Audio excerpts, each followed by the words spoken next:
Good evening, everyone, and welcome to this council committee meeting for October 8th of 2024. We will call this meeting to order, and we'll begin the evening with the roll call. I'll ask Ms. Danielle to call for us, please. Thank you, Mayor. Vice Mayor Love is absent. Councilman Allison. Present. Councilman Carter. Present. Councilman Fan is absent. Councilman Fennell. Present. Councilman Hayes. And Councilman Javance. Mayor, we have a quorum. Thank you, and there are no minutes provided this evening, so we're going to move on to public recognition.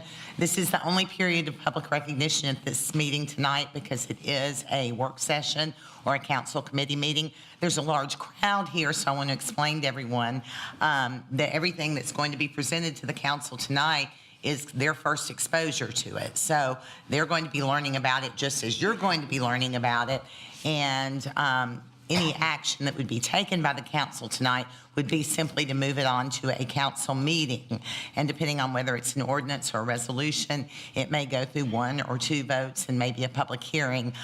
There will also be future opportunities if something does move forward to speak to these items at any of the future meetings. But that's kind of how it goes. But right now, public recognition is open. You have 5 minutes to speak. We ask that you give us your name and your address for the record, and I will be keeping a timer on the speakers. So welcome to public recognition.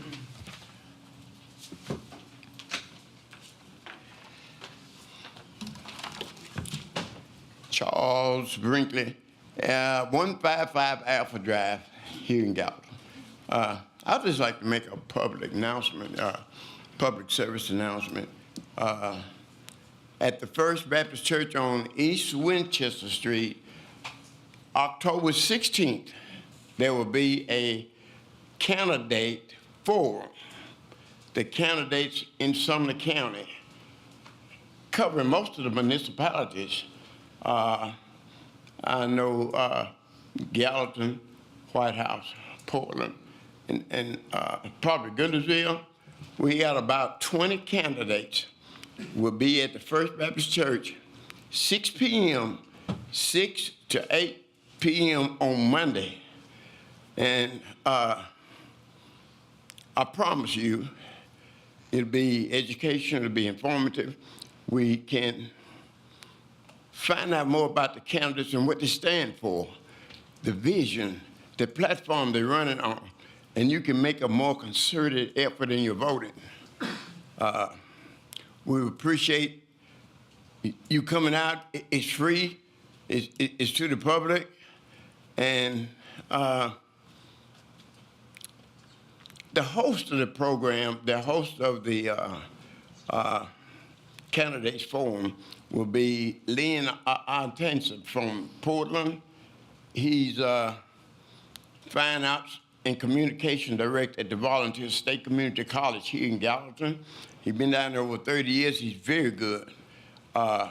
He get the other side of the story. I guarantee you enjoy it and you'll be more informed.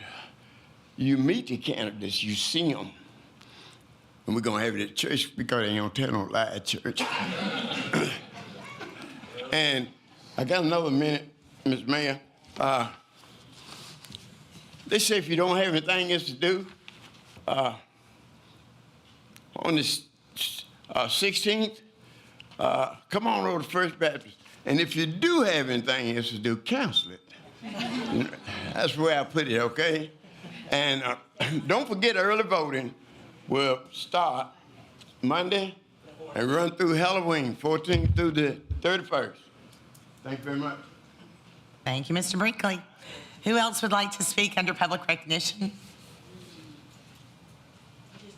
How's everyone? My name is Brenda Dodson, 613 DeMoss, Gallatin, Tennessee, 37066. I'm here on the Clearview Park bids and results. I hope that one of those things is that we will be asking for some more money since it's been a couple of years and everything has kind of doubled up so that we can get what we need down there at those facilities. Thank you.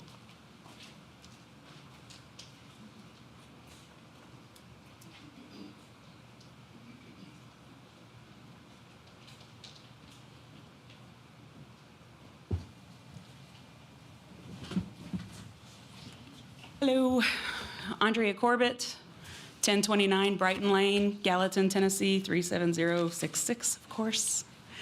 I wanted to come to talk about something that I've noticed is missing in our ordinances, and it's the fact that we cannot plant new old trees. About a year and a half ago, the tree tunnel that was on Brighton Lane, on St. Blaise Retreat, half of that tree tunnel was taken to the ground in anticipation of a new development that was being developed adjacent to St. Blaise Retreat, or St. Blaise, and also Greenlee Boulevard. The challenge with that plan is that the builder is only held accountable to replant saplings, which to me is sad, because I'm not gonna see those trees get back to the height that they were at when that tree tunnel was taken down. And I think it's important to note that there is a lot of ecotourism that exists now, and tree tunnels are actually something that people would actually drive to see had we known to actually add that onto the internet, Facebook pages, et cetera. It's actually a tourist draw. I'd like to read you something from a Williamson County ordinance, the Woodland and Tree Protection. The purpose of the Woodland and Tree Protection Standard is to limit the destruction of and ensure the survival of large areas of tree coverage and extraordinary mature trees. It's the maintenance of existing trees and replanting of new trees is necessary to promote the value of property and the quality of life of its citizens, to ensure the stabilization of soil by prevention of erosion, to reduce stormwater runoff, the costs associated with it, to replenish groundwater supply, cleanse the air of harmful pollutants, and provide green belts and buffers to screen. It is the intent of this section to prohibit the unnecessary clearing of land so as to achieve no net loss of large heritage trees and to preserve as much as possible the existing tree canopy. Now, I realize that those trees that came down off St. Blaise were kind of not great trees. They weren't oaks, they weren't majestic, but they did form a beautiful tunnel that we all loved. It turned beautiful colors in the fall.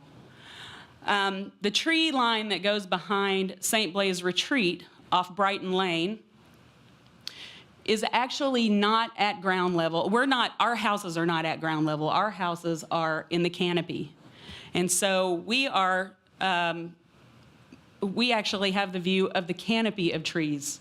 And so we're looking at 60, 80-foot trees that are running behind St. Blaise Retreat. The new development that is in conjunction with the new Bison extension road that's going to be going in, I feel like those trees are at extreme risk to being torn down. Now, I realize that the builder can use their own judgment and decide which trees that they feel are appropriate to keep, but we as consumers and residents do not have a say in those trees. Williamson County is starting to put in a woodland and tree protection. We're starting to see this all over Oregon, Georgia, Kentucky. This is something that's actually happening, and I think that it's something that as a community we need to decide that we're going to make those decisions. There are children that sleep in second-story bedrooms of these houses that look out over those trees. But if we allowed this builder to clear cut those trees or take out whatever they feel is appropriate, those children will be looking out on an extension road. They'll be hearing the noise, they'll be seeing the glare from the lights, and as a community, it will definitely decrease our property values to which we specifically bought because of the trees. So I feel like it's inherent to us as a community, not just to pick on this builder. As my friend Lauren says, who actually, her property is adjacent to this new potential development that's going to be presented tonight in round 2. She says, I don't think I should have I should have moved here and had the gate slammed behind me. I think that other people should be able to come here and enjoy Gallatin. But we have to decide if we're going to make this road Bell Road or Natchez Trace. Because as a community, we have a choice. And I feel like this is our opportunity to say, let's put the brakes on some of these things that we're wanting to pass to bring more people to the community and ensure that we are protecting our community as it is. And so just a couple other notes. You can let me know when I've reached my limit here. Am I done? You're there. I'm there. Okay, I'll be back for the next one. Thank you.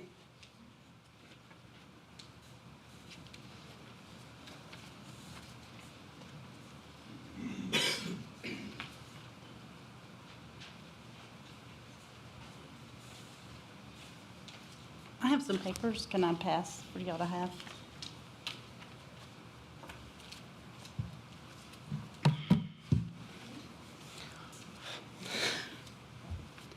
Can I wait till everybody gets one, or do I need to start?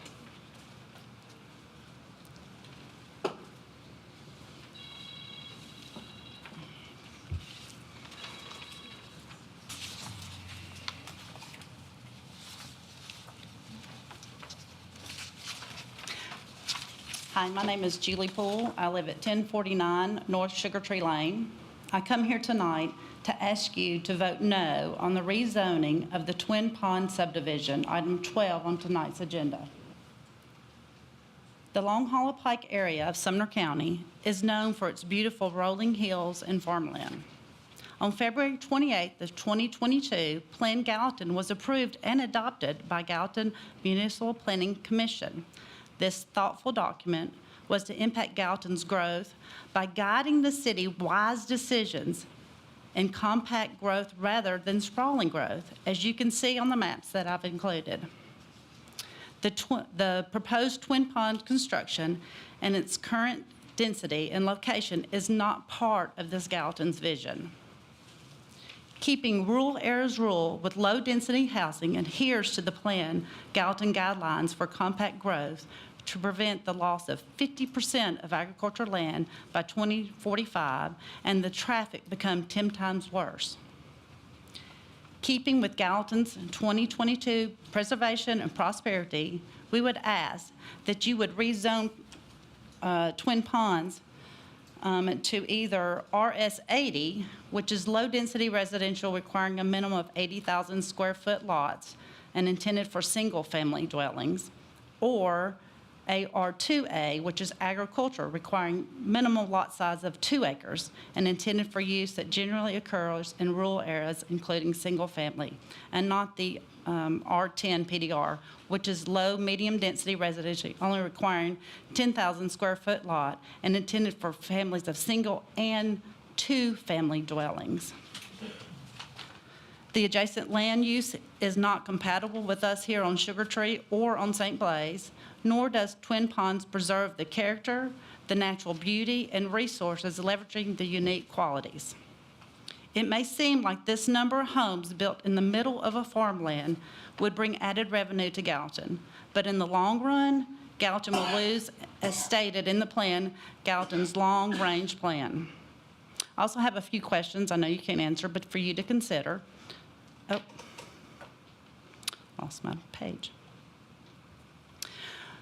What is the analysis of the traffic impact that y'all were going to do, and the sound impact, the air quality, including the containment of the dirt from the construction that might come over onto our land? I also want to know if there's been a study on the streamside salamander. In 2018, a salamander was listed in Middle Tennessee as a state endangered and protected in its habitat, and it's responsibility of the builder and these plans for studies for that. Has that been done? I also have concerns about the buffer that was explained during the planning meeting. The leaving of the trees that are already there of a 25-foot buffer and only adding 5 feet of a total of 30 feet of a buffer. We are asking for at least 50 feet that would include a 6 to 8 foot high land berm with mature planning to block out lights and sounds of the separation of our neighborhood. I would like to thank you for your time, and I would please consider and research all the items that I have brought before you. Thank you. And I maybe just have a minute. I'm Melinda McMeans. I live at 1051 North Sugar Tree Lane. And I'd just like to say for everyone on Sugar Tree that I know, I've been there 34 years, we all moved there because it's Sugar Tree, because it is beautiful, rolling hills of Long Hollow. I think everybody, I know my husband and I researched when we moved, we drove up Long Hollow 34 years ago thinking, isn't this gorgeous? You know, we lived in Hendersonville. We want to move here. This is beautiful.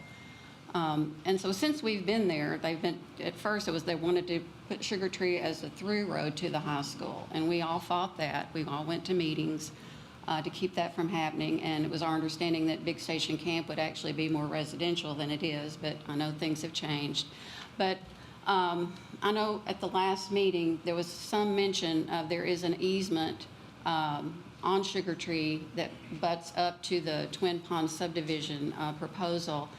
We would like for that to not be used, because that will bring 300 families that they're proposing onto our road, and that will just destroy everything that we are there for. The noise,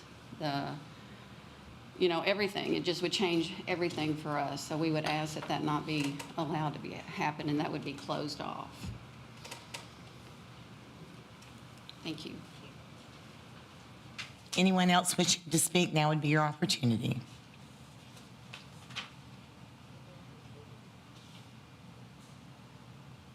Okay, seeing no one, public recognition is closed. And just one follow-up to the question that was last, or the comment that was last made. My recollection from Planning Commission is that there is no connection to that property, so that's what I recall. But we will see more later this evening. I'm going to move now to Mayor's comments. Have a few things to talk about and a few events to tell you about. First of all, I want to say that the memorial service for Charlie Harris was held today. Police Department investigator, 27 years of service to our city. It was a lovely service.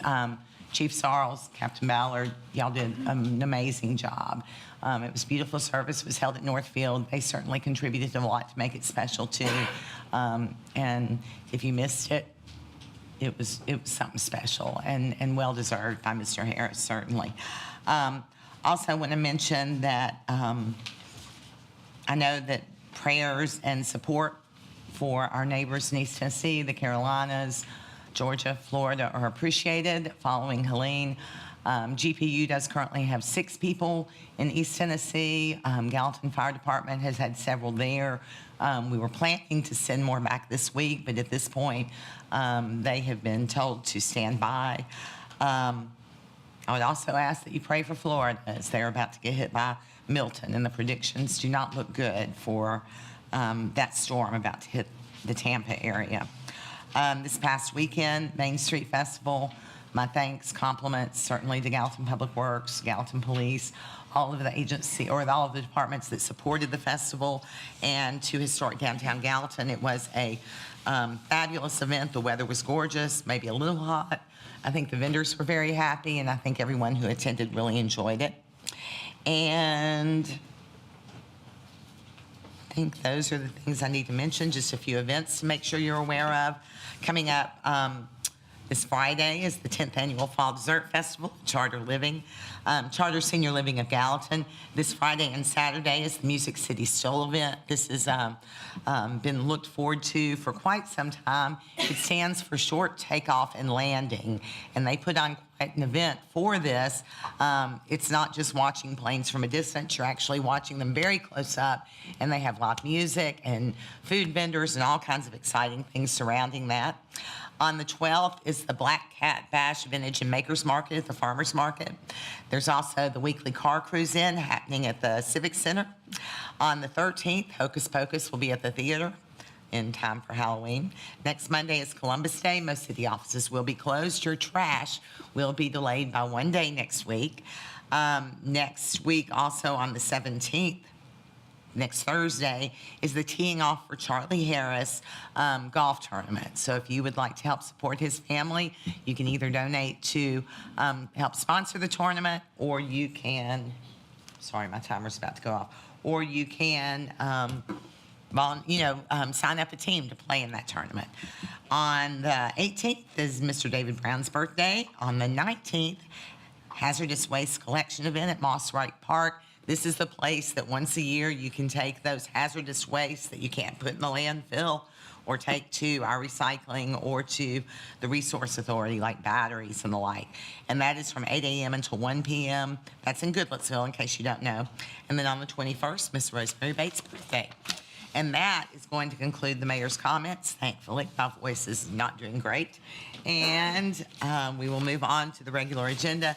And the first item is Ms. Rosemary Bates, Mr. Stephen Carter, regarding the Clearview Park bid results. No, let her go first. Hey, everybody, I'm Rosemary Bates with the Economic Development Agency, but in this capacity, I am working on the Clearview Park Improvement Project, and I have laid tonight's presentation on your desks. But what I would like to do is invite Jacob Cherry with Wold, and also Beth Meadows is here with Wold. If you recall, they did the park's overall master plan, and then they worked on Clearview Park specifically.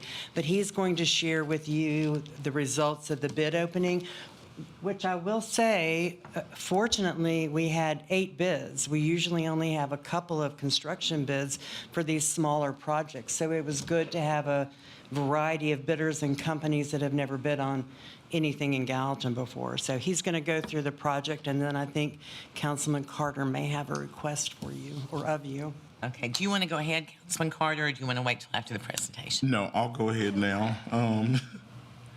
So earlier today, I unknowingly sent out a text message to some of the other council members, which could potentially be in violation of the Sunshine Law. So I just wanted to disclose that before we got too heavy into the meeting and the agenda, and then just to read the text message that I sent out to my counterparts.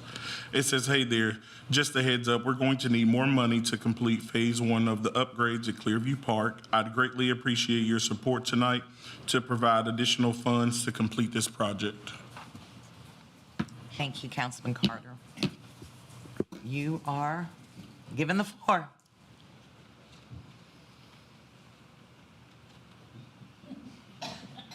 Maybe? Uh-oh. We'll get there. I'm Jacob Cherry, project manager at Wald Architects. I've been working for the past, say, 18 months on the planning for the Clearview Park improvements project, which is predominantly a new community building and improvements to the site amenities on that parcel. I'd like to say it's a real privilege to be here. This is probably, I think, my 4th time coming in front of you folks. It's been a real pleasure, and it's really good to see a lot of the community members who presented in this project or who participated be here tonight to support this work. So I'll go through a little bit the process that we went through. So we conducted community input meetings from January to May of 2023, so early spring 23. Presented to the City Council in June and August, so that summer, to make sure that we had the project scope. Let me just interrupt you and tell you our CIO is crawling around behind you, so don't be alarmed. Okay. If we get it to work, we'll catch up. We presented design concepts in February and March of 2024, so that is we're getting through design development. We presented to Planning Commission in April and went through the planning process, received their comments and addressed that through the construction documents, and got a fully approved set of documents to go out. We had some additional geotechnical investigations done in late summer of 2024. And after a review of the final estimate on the project, it was determined that we should put this project out to bid. Because of some concern of the volatility in the bid market. Oh, here we go. Process recap, you guys heard it. Because of the volatility in the bid market, which everybody should be fully aware of at this point, we made some recommendations and packaged the project up to put it out on the street to see what the real value that we would get out of it was. So we issued that project at the end of August and then bid it a couple weeks ago in September. Just to remind everybody, the project that we presented, it was a new community building, approximately 3,900 square feet, had a large multi-purpose room, had a catering kitchen and parks concession stand, both to function for the internal use of the building and to support park functions for community recreation and sports leagues. And then had a vital addition to the park, which is interior and exterior access restrooms. So additional restrooms to support the community building and restrooms to support the park that were not there in the first place. For the site improvements, well, so the building itself, we selected materials that were prioritized for longevity, durability, and maintenance. We wanted to make sure that the investment that you're putting into this building is one that is going to carry for a long time. And then to fit the character of the neighborhood, the massing, the scale, and the materials were selected to really make it feel like it was a part of the neighborhood. On the site, we had 4 major pieces of work that were proposed. We were looking to replace the existing pavilions, which have some structural damage to them, looking at a parking lot expansion that would both improve the access to the park, as well as provide some additional capacity, grading and drainage improvements for the basketball court, which is sort of plagued by some mudslides during any rainstorm. Anybody who plays a pickup game out there will know that. And then the multi-purpose sports field, when we walked it, had some need for additional grading. So in order to make sure that the sports leagues have a safe surface to play on, we put in there to improve the grading of that, so that way you'd have something that would be good to support youth sports in the future. Bidding documents were prepared and included some alternates, which was a way for us to try to get a measure of what the actual costs in the project were and what they were attributed to, and try and make it to where we could get an awardable project and have the ability to pick up additional scope items. But what you're seeing here is essentially an all-in version of everything that the community asked for and was decided on whenever we concluded our community presentation. So we had alternates for new picnic pavilions, the parking and grading improvements, and the sports field grading improvements, with the base bid of the actual community building itself. As Ms. Bates noted, we had 8 bid submissions. 2 of them were rejected for non-conformance. I've included a bid tab here so you can see all of the bidders that were present, what their prices came in at. You can take a look at the overall range, and then I've tabulated them in order in an all-in scenario, so you can get a full accounting of the project. What you'll notice is that the bids were pretty tight. The bid tabulation includes all the alternate. We had ranges in pricing from just over 2.1 million to around 2.5 million, with the average bid right around 2.35. The lowest responsible bidder, who is present here tonight in support of this project, was the lowest bid for the majority of all of the items. So no matter how you choose to move forward with this project, the determination of alternates will not affect who the low bidder is. It was competitive. Like I said, we had over 40 general contractors and major subcontractors who reached out, solicited bidding documents from us. All of the bids that we received were below or in line with the final estimate whenever we decided to pull the project into alternates. I've pulled some deviations from the original line item budget that we presented to City Council. Probably the biggest one, which should be no surprise to anyone, is the cost per square foot for building construction is higher today and is sort of always creeping up, and we're always trying to get a hold on it. So it was about $100 a square foot difference. It had a $300,000 impact on the total project. And then another outlier I mentioned, we had additional geotechnical investigations at the end of summer. We had some unaccounted for excavation and fill per the geotechnical recommendations, which was a little over $100,000. I pulled together a side-by-side comparison of how we budgeted the project and what the bid results were, so you can see kind of side-by-side where we landed on bid day. Parking lot improvements pretty much in line with what we expected. The pavilions actually came in lower than the allowance that we had. Sports field improvements, the grading work out there was pretty much spot on, and then you can see the community building deviation and the excavation and fill for geotechnical work. What I've put together here is an updated budget that would say, if you decided to go for the all-inclusive scenario, how this project budget would come together for you to move forward. So the construction cost is $2,131,900. Reestablishing a 5% construction cost contingency is $106,595. When you look at your soft costs, your fees, the design services at 6.5% of the construction costs, $138,575. You've already spent $9,700 on geotechnical services, and we solicited proposals from a number of special inspections and testing companies, that third-party code-required inspections that would need to be performed during construction, and those came in right around $35,000. So we've had a $35,000 allowance included here, for a subtotal of $2,421,770. The original appropriation for this work, which I'm not sure the exact day that it was done, I think probably in '22, was $2 million. So the added money that you would need to reestablish this budget with a healthy contingency, including all of your design services, is $421,770. Thank you.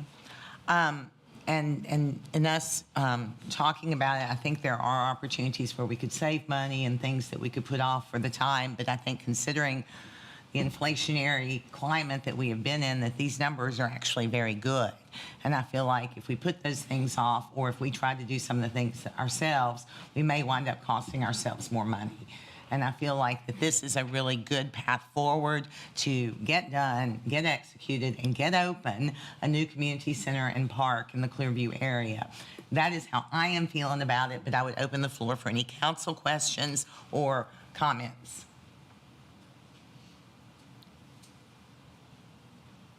I guess I'll get us started. Okay.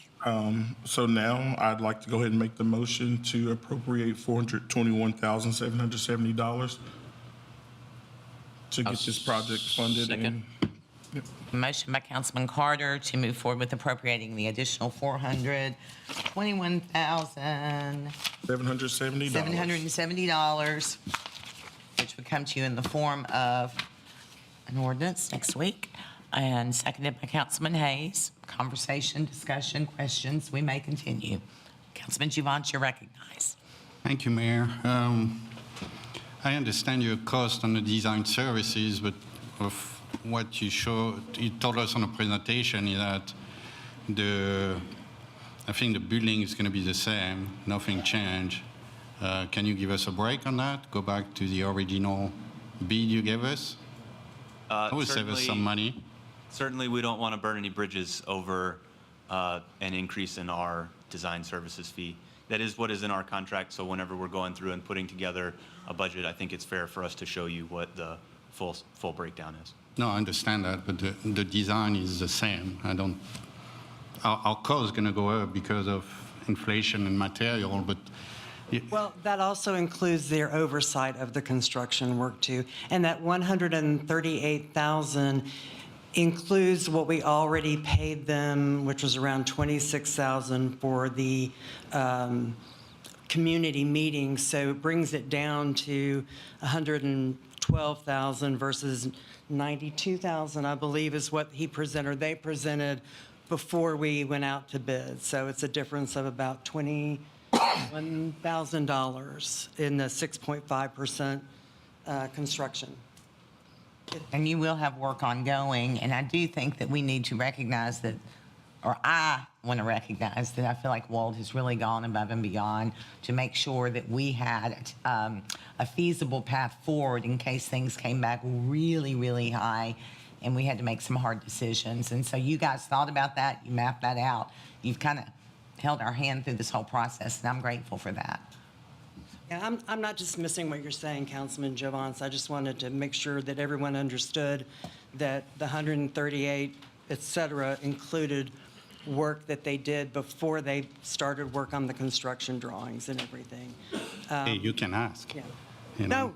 No, I agree with you. It's still $20,000. I do not blame you for asking. Still $20,000 of taxpayer money, so that money we can put somewhere else. But Yeah.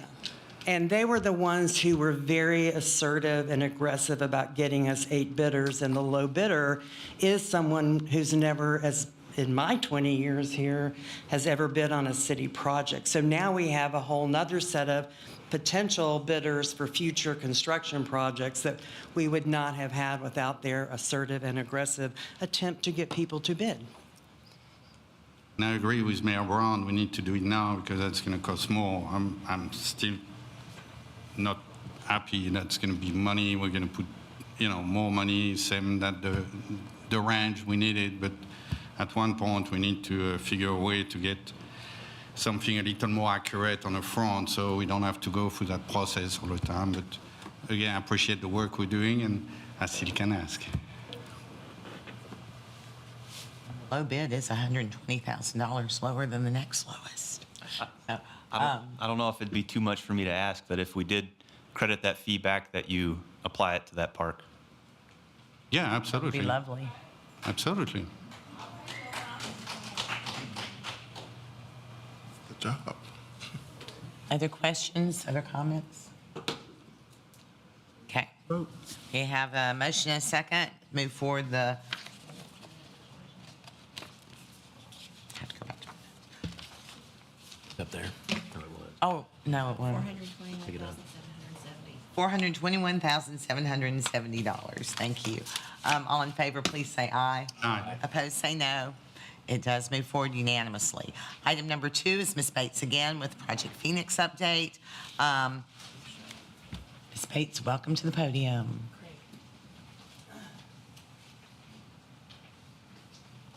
Okay.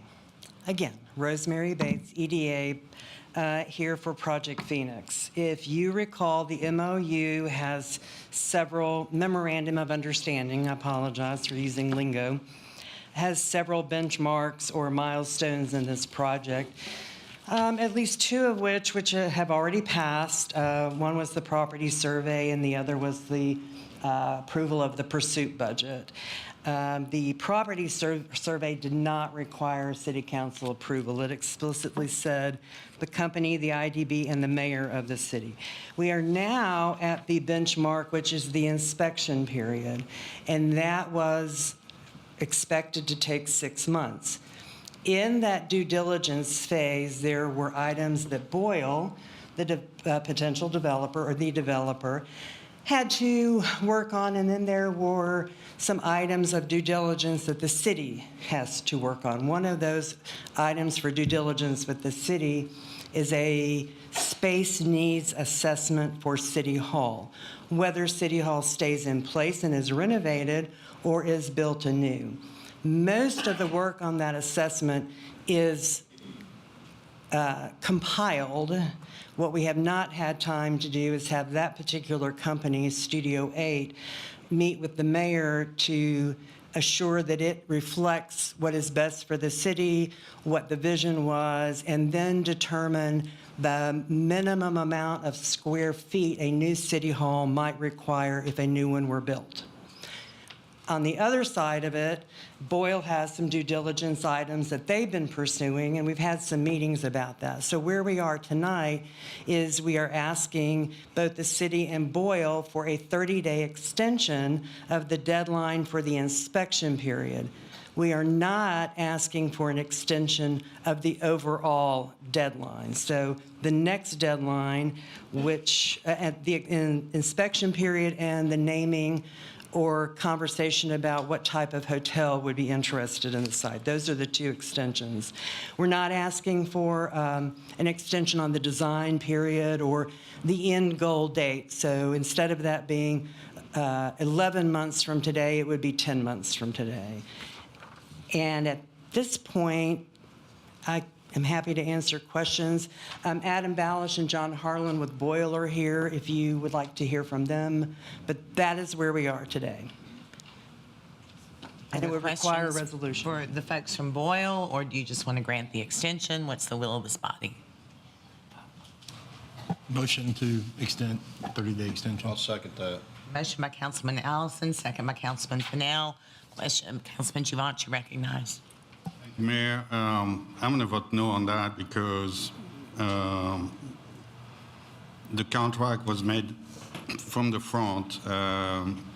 When you tell me you need 6 months to do something, you do it on 6 months. And if you thought initially you needed more, you should have asked for more. It's not the first time Boyle do that, so they probably knew their average time, and if they thought they need 6 months, they should have asked for 8. So I can't.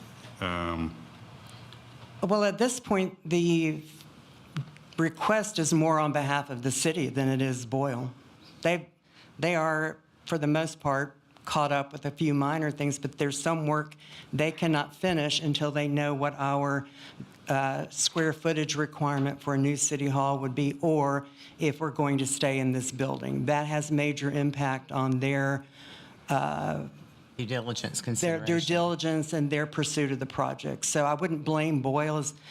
The city is the one that's more behind than Boyle. So it's even worse for me because if you you have a deadline you're supposed to follow. You That's should make correct. sure that deadline is met.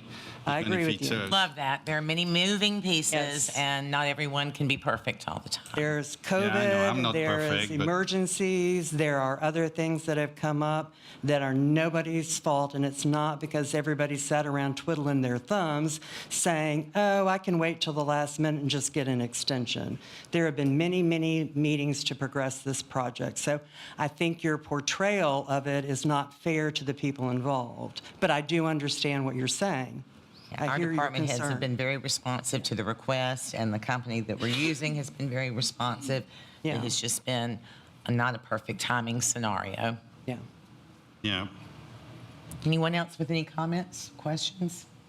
Motion to extend for 30 days. There's a second. All in favor, please say aye. Opposed, say no. No. It will be granted a 30-day extension. Thank you, Ms. Bates. Thank you. Item 3 is presentation by the United Way of Sumner County. To introduce that, or I don't know, you're going to introduce it, Courtney Kenjimmy, our HR director, and we will have the pleasure of hearing from Ms. Michelle Groves, who I've heard from before. You do a great job. Good evening, Council. Courtney Kanjemi, HR Director, and with me I have Michelle Groves, who's the Development Manager with the United Way of Sumner County. Ahead of our Workplace Giving campaign, I did invite United Way to come and kind of just give a little synopsis of what they do and any new information they've been able to glean in the last year. Thank you, Courtney. So thank you so much for having me tonight. I'm very happy to have been invited to talk to you briefly about the City of Gallatin's partnership with United Way of Sumner County. So I want to start by saying thank you for conducting a workplace giving campaign last year. This summer, we hosted our annual Community Impact Breakfast, and we recognized several companies for their support of United Way of Sumner County. We gave out multiple awards in the categories of Give, Advocate, and Volunteer, which is the components of the United Way mantra.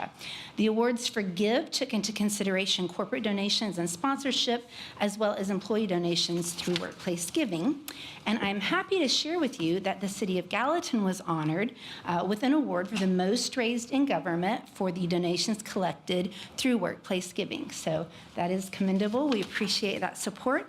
I also wanted to share with you this list of our top 20 companies for the highest amount raised by companies supporting United Way of Sumner County for the 2023 campaign. As you may notice, there are several companies on this list that are either headquartered in Gallatin or have locations and operations here in Gallatin. So I hope you are proud to see the kind of support that local businesses are pouring back into the community to support your neighbors in need. Now, Courtney did ask me to share with you some information, the latest that we have on neighbors in need here in Sumner County, specifically in Gallatin. So I wanted to let you know that our latest numbers show that 8% of all Sumner County households were living in poverty as of 2022. But more than 3 times that, or another 29%, were ALICE. And those of you who heard me speak last year may remember that ALICE is an acronym. It stands for Asset Limited Income Constrained Employed. These families earn just above the federal poverty level, but not enough to afford the basics. So combined, we have 37% of Sumner County's households that did not make enough money to support the ALICE household survival budget, which is a bare minimum amount that it would cost to live here for their size household. Now, when we look at the data by zip code, we can see that the number is even higher for Gallatin. 47% of Gallatin households are struggling to make ends meet. But United Way is here to help. So if anyone here or watching is new, United Way basically mobilizes communities to action so that all can thrive. Working with our partners, we're doing everything from strengthening local resilience to advancing health and youth opportunity and financial security. And when we talk about local resilience, really the best example of that was our work that we did following the December 3rd, 2023 tornado that hit here in Sumner County. As you probably know, approximately 600 homes and businesses were damaged in Sumner County, including 37 homes that were destroyed or had major damage. And as a result, more than 300 people were out of work 2 weeks before Christmas. So United Way of Sumner County immediately went to work. We set up a disaster headquarters in partnership with the local Hendersonville Chamber, and within 24 hours, we had an online disaster hub where people could find help, donate to relief efforts, and sign up to volunteer. And the community rallied together. We saw donations of food and supplies and funds that just poured in. We had over 850 people show up for a community cleanup day 2 weeks after the storm, and we raised over $250,000 to help victims. Now, another way that United Way is helping our community is by offering a free and confidential 24/7 resource referral line called 211 that's literally available by dialing 211 on your phone, and it helps struggling families to find the resources that they need. So in 2023, our 211 call center answered almost 2,000 calls for help in Sumner County. 43% of those were for help with housing or shelter. Now, another way that United Way is helping those in need is through our community drives. So our Winter Care Drive just completed. It ran from September 1st through the 30th, collecting coats and hoodies and socks and gloves and hats to keep families warm. Our United We Feed Drive will be running from November 1st through the 30th to help struggling families to keep food on the table amongst the rising cost of groceries. And we distribute tons of diapers, wipes, and feminine products annually that are collected during our Mom and Baby Care Drive, which will run April 1st through the 30th in the spring. But we couldn't do what we do in the community without the help of so many who partner with us to give, advocate, and volunteer. So you may be wondering, how can you help? So one of the ways you can help is the City of Gallatin's Workplace Campaign for this year will be running October 23rd through November 27th, and we would love to see more employees and city representatives who are participating in that program to support their community through United Way. Courtney has paper pledge forms that can be completed for payroll donations, cash and check, and then on screen you see a QR code where if you wanted to donate online, you can do that with a one-time or a monthly or a quarterly gift. Just make sure that you note on there that it's part of the City of Gallatin's Workplace Giving Campaign, so we can credit you for that. And just to explain a little bit more about how that process works and how Workplace Giving Campaign donations and individual funds and donations from special events, they all go into our community fund. Now, any donor designations where they want their money to go somewhere specific, of course, we honor that. Donations that come in from our community drives go straight to the agencies who serve the folks who could use those items. But the majority of that money goes into what we call our community fund, and it's part of the allocations process, which you see in the center of the screen. So every spring, we have about 40 volunteers from all over the county, all different backgrounds, demographics, business backgrounds, different walks of life, are part of that process. They review all of the applications from the agencies who are asking to become United Way partners. They look at their financial documents. They do site visits. It's a very intense vetting process to make sure that those organizations are sound and doing good work in the community. And so once they look at that data, they also compare it to the needs data that we have gleaned from things like our ALICE study, and they determine the best way to allocate the funds that are available to achieve the greatest community impact. The model we have is very unique. It's based on the fact that it's very important to us to have incredible integrity for the work we're doing in the community and to steward our donor dollars well. It's based on a model of collective impact, so our agencies work closely together. If someone comes in with one need and another agency can meet it, they will work together to make sure all those needs are covered. And it's based on outcome-based funding, so those agencies are required to report back to us how they use the money that they received through that allocations process. Now, you can also help by advocating. So you can help those who are most vulnerable in the community by considering things like our ALICE data when you make decisions on policies and things like that. There's a QR code on screen that will take you to our ALICE page where you can find reports on county, state, and national data, as well as interactive dashboards that you can pull customized information from. And then you can also help advocate by sharing our help resource information. So this next page has a QR code that takes you to our Get Help page. It's an invaluable resource for those who are in need. You can feel free to use this link to connect it to the city pages so that folks can find help in need. And Courtney has some posters that show that as well, and you can copy those and hang them in every city office if you like, wherever you want to make those available to the public. But basically, this page lists all of the United Way free programs and services available here, including 211 and something called the Tennessee Benefit Kitchen, which is, it has nothing to do with food. I don't know why they call it that. It's basically a text screening service where people can find out if they qualify for public benefits maybe they didn't know they could get.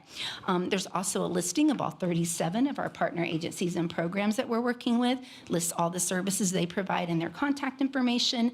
There's information on here about public benefits that are available and things you can get through the Sumner County school system. And it's not showing on the screen, but we recently added a section that tells local food pantries, diaper pantries, and hygiene pantries as well. So very useful information to keep handy for those who might be in need. Now, for ways to help through volunteerism, we offer organizations the opportunity to do group volunteer projects through United Way of Sumner County by matching groups of volunteers with projects at United Way or our partner agencies. So, and the partner agencies are listed there on the screen. For example, some of those projects might include landscaping or painting or storage organization or sorting and logging items that were donated through our drives. So the company just lets us know the size group they have when they're hoping to volunteer, and we'll match them with an appropriate program or agency. Those group volunteer projects are very useful to the nonprofits we work with because it helps them to accomplish more than their normal resources would allow and lets them be able to do more of the work that they do. And by volunteering, it's also more than a chance just to give back to the community. It's a great opportunity for team building and lets volunteers see firsthand some of the work being done in the community, but there's benefits for employers as well. So in 2021, Forbes reported that 89% of companies already offer paid time off or flexible scheduling for employees to volunteer. And it's likely because of quotes like this from Shannon Schuyler, who's the Chief Purpose and Inclusion Officer at PricewaterhouseCoopers. She said that employees who volunteer their time are more productive, more engaged, and have a greater sense of purpose.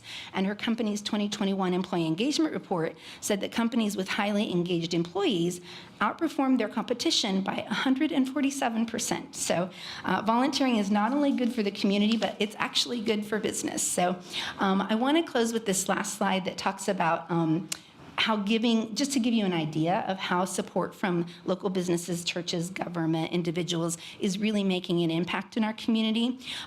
Each of those little colored blocks is a different statistic of something that happened because of your support of United Way. I'll just touch on a handful of them just to give you an idea. There were 79 domestic violence victims who were given shelter and 687 victims who got ongoing support. Last year, over 49,500 hungry people got groceries. We had 189 kids who got affordable daycare and 81 who were given free after-school care. And 52 homeless single moms and children were given shelter and a program to get back on their feet. And 1,922 seniors benefited from programs at local senior centers. And that's just to name a few of the things that are happening because of the collaborative work with United Way that you're helping us accomplish. So thank you so much for your time and attention and for your continued support of United Way. And please reach out if you have any questions. I'd be happy to answer those. Thank you so much, Ms. Groves. Thank you. My mic's off. Thank you so much, Ms. Groves. United Way of Sumner County, very small staff, very large impact. Thank you for what y'all do. On the back end of Michelle's presentation, I do have packets for each of you. So if you wouldn't mind passing that around. With that, we're going to move on to item number 4, which is Resolution R2410-80. Ms. Kenjimmy, I'll let you. That is me again. So in that packet does include a brochure that does lay out some of the partner agencies as well as some of the other information that Michelle went over. There is a paper with all the different QR codes in the event that you would like to donate or would like to help anyone in the community provide that information for them to seek assistance from the United Way. But as Michelle covered in the last item, there are multiple ways that citizens and employees can support the United Way of Sumner County and their partner agencies. We're going to kick off our Workplace Giving campaign later this month, and over the last several years, our employee participation has dropped. So although we did still get an award, which was wonderful, has been less than it has been in years prior. In an effort to encourage employees to participate in the Workplace Giving campaign and further benefit the citizens of Gallatin and Sumner County, I'm asking council to provide employees with a minimum who provide a minimum donation of $25 or $1 per pay period with up to 8 hours of leave with pay, specifically to be used as a day of volunteer service, either with the United Way of Sumner County or another charitable organization directly benefiting the residents of Sumner County. The day of service could be as an individual, but preferably would be part of a group, and it could include anything from office assistance, donation pickup or sorting, painting, to heavier construction efforts, working with United Way of Sumner County partner agencies, or things like Habitat for Humanity.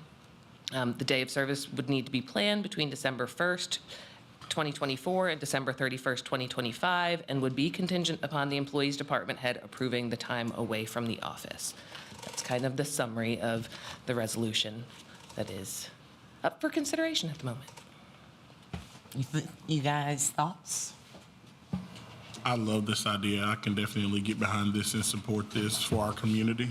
So, I want to make sure that we are able to do it in smaller increments, because I think for groups, sometimes it might be easier for them to do 2 or 4 hour blocks versus a whole 8 hour. That's why the way that it's worded is up to 8 hours, and that could be if there is enough for someone to do one whole day, or it's a couple of hours here and there, but with Break it the up. maximum of 8 hours. motion to send it on. Second. Motion by Councilman Carter, second by Councilman Hayes. Any further questions, discussion? Councilman Juvance. Thank you, Mayor. So you talk about different charities, different that United Way, and we're talking about Sumner County, but are we going to limit that to Sumner County? Because like we see right now, the way there are a lot of, we help county outside of Sumner, and that could be an option too. So is that something we can think about, or we just want to limit to Sumner County? The way that I approached it was the citizens of Gallatin kind of allowing the employees of Gallatin to help the citizens of Gallatin. Agencies that benefit the citizens. Right. So it kind of goes full circle. It would potentially be up to this body to make a different parameter around that, but as written, it was I think it makes specifically- sense to have it come back to benefit the citizens of Gallatin, since it's their dollars paying the employees. Anyone else? I think not only with that, but with that too, I think it probably opens us up for some type of liability trying to send groups to a place so far away. But that is a good intent, Councilman Juvance. All in favor of sending forward Resolution R2410-80, please say aye. Aye. Opposed, say no. Passes unanimously. Item 5 is ordinance 02410-55. I'm going to let you introduce it. Okay, so this is completely changing gears from the last thing, which is this ordinance. So as written, the charter conflicts with the Gallatin Municipal Code and the personnel rules and regulations. Currently, the charter states that all officers of the city, except for the city attorney, shall devote all of their time to their respective offices. In essence, this bars department heads from any form of employment outside of their position with the city. The Gallatin Municipal Code and personnel rules and regulations permit full-time officers and employees to hold outside employment with approval of the mayor, so long as that outside employment does not interfere with the performance of their duties, create the appearance of impropriety, or conflict with any provision of the municipality's charter code or policies. The municipal code further elaborates to say that department heads shall devote full time to their position with no other outside employment during business hours. So in order to allow department heads the opportunity to hold non-conflicting outside employment, for example, as educators, subject matter speakers, and other employment opportunities that may be approved by the mayor, outside of business hours, the charter would need to be amended to remove one sentence in its entirety. This ordinance only stands to seek amendment approval by the Tennessee General Assembly and would come back before the body for consideration if the change were to be approved by the General Assembly. Did I say that last part right? Okay. And currently, all outside of employment is approved by department heads and by the mayor. Correct. And the city attorney, checking for conflicts of interest. In this case, we could run it through the attorney and through the mayor. And I would say that it needs to be consistent with what they do for a living. Someone used the example this morning in the department head meeting. It probably would not be good to grant approval for a department head to work as a cashier in a liquor store.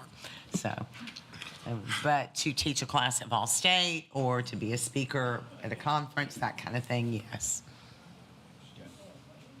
Motion to send it on. Motion by Councilman Hayes. Second. By Councilman Allison. Questions, discussion? Councilman Juvance? Yeah, I don't think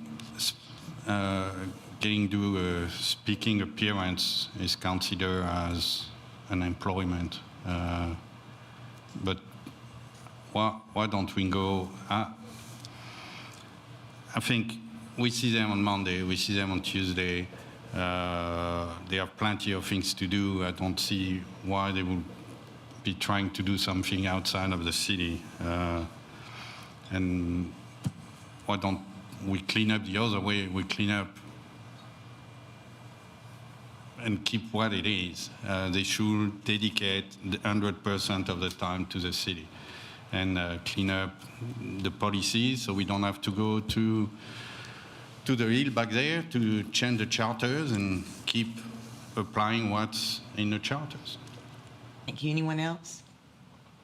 Okay, I have a motion and a second to send forward ordinance 02410-55. All in favor say aye. Aye. Opposed say no. No. Passes 4-1. Item number 6 is ordinance 02410-54. Chief Bill Sarles. This is the burn grant that we have for the money to buy the new parked vehicles. There's no money from the city. Motion to send to council. Second. Motion by Councilman Juvant, second by Councilman Carter. Any questions? Congratulations on the receipt of the ordinance. All in favor of moving, the receipt of the grant. All in favor of moving forward ordinance 02410-54, please say aye. Aye. Opposed, say no. Passes unanimously. Item number 7 is ordinance 02410-57. Mr. Tuttle, city engineer. Thank you, ma'am. Added an ordinance to your agenda tonight to appropriate $150,000 from the undesignated fund to go towards, well, to actually finish the installation of a traffic signal at Hunt Club Boulevard. Let me give you a little bit of history very quickly. So 2001, the city of Gallatin was approached by a property owner developer to rezone around 49 acres that was out on the west side of Gallatin and add a new intersection called Hunt Club Boulevard at Nashville Pike. And this development included a multi-family component and an office retail component. The office retail component was centered around Hunt Club Boulevard and was going to be served primarily by the traffic signal there, whereas the multifamily use had a full access drive on Nashville Pike, but did have some secondary access to get to Hunt Club Boulevard via a backage road. So the development timeline since that time in 2000, the 48.82 acres were rezoned at the request of Parks Harney Investments with a requirement that a new traffic signal be installed at the intersection of Hunt Club Boulevard. By 2007, a portion of the traffic signal was installed by that developer. You all may be familiar with what's up out there now. However, they didn't have permission from TDOT, and so it never got actuated because at that point in time, TDOT was the agency that would grant both permission to construct and to turn that signal on and make it operational. Since then, TDOT has changed their stance on those things and allows city governments to make those approvals. But the city of Gallatin, since that time, really just did not have any other means set up to ensure the full installation of the traffic signal. At a later date, I do not know really what the circumstances were surrounding the approval, and didn't happen. But here we are in 2024, well, back a couple of years ago in 2022, the city of Gallatin received confirmation that the intersection did meet traffic signal warrants. And just, again, you may or may not be familiar, but what is out there now is strain poles and span wires. So we typically go with mast arm construction, and is more expensive than the strain pole and span wire, but that was what was put up back in the early 2000s, and there is a signal cabinet with the supporting conduits in the ground. So to finish this out, to utilize what that original developer created or installed, and just take it to the finish line, we requested from our on-call contractor to give us an estimate. And obviously, with this kind of number, we're going to have a full-out bid for the construction. But this estimate gives us a good idea, $128,000, $130,000 of what we might get back in a bid were we to go to a construction bid. So funding the Hunt Club Boulevard traffic signal, what we're asking for right now is an appropriation of $150,000 from the undesignated fund to finish this out, since we have a development that really has no overall developer left to go back to. But I have gone through and done a little bit of work and calculations, and there is some expectation that a portion of this money could be refunded by some areas that are remaining to be developed as required by the 2001 rezoning. So I'm going to pause for a second because I've thrown a lot of information at you, and I want to make sure that you can ask questions before I take a step forward and probably talk a little bit more about what a proportional share might look like for the development that's out there. And it's particularly important because we do have an item on the agenda, just a couple items down at number 9, that has one of these developments that is looking to make use of some of the rezoned property that required the traffic signal to be installed. So, Nick, I don't remember the exact terminology, but is this proposal that you're presenting the pole and wire? Strain pole and span wire. Okay. So yes. So Is there what is out there now, we would utilize. Okay. Is there a pathway to make it more consistent with what the city's been doing? Yes, it's going to be probably about twice the cost, if not more than that. We thought, since we have that infrastructure there, it's probably good to utilize it. I certainly would like to at least paint the poles black, like we have with the rest of our mast arms and signal poles. And so we could do that pretty inexpensively and include in that value there. Why would we not go with the mast arms? I mean, cost, I get, I mean, I'm assuming, but I'm just saying, if we're doing it every other place, why would we not do that? And we've got the potential to collect some eventually down the road from other developers that come in there, correct? Not a lot. Most of it has been built out, and so, and I've got some of that later on in the presentation, but if we were to go with a full mast arm signal, we're talking about, I think we'd be able to utilize some of the infrastructure there, but instead of 130,000, like I said, at least twice that, but probably more like I think $300,000. I think we need to figure that and look at that. I mean, you're talking about that's coming into the city. That's the entrance into our city, really. Sure. So I think that's what we need to look at. I don't mind, I'd like to see that plan that would replace those span or strain poles with mast arm poles. Can we defer until we get numbers? Yeah. Make a motion to defer. How much time you think you need? I hope that I can be back in 2 weeks at the next work session. I'll second. Fair for 2 weeks? I don't know if you want to, I don't mind the deferral here, but I do go have a ahead little and bit move more it to the information, I council think, meeting. Yeah, I think on the proportional share. I'd like to discussion. hear more of your presentation, even though I do appreciate what was proposed, but I'd like to hear more. Now or later? Well, you could move it on to council because you would have first reading, and then you would have another work session, and then a second reading. Could revise Point the is- amount. Yeah, my point is is there an urgency or? It's warranted. It's on that 2 weeks. No, there's not really urgency. The information that, what I had left in the presentation was really more about what you possibly could recover based on a proportional share from the remaining development that's out there. And that's why I'd like to see the numbers first before we did that. If we do go with the mast arms, the proportional share would change, and so I think that's important. Yes, but that's going to be, that's going to be a hard thing to Calculate too.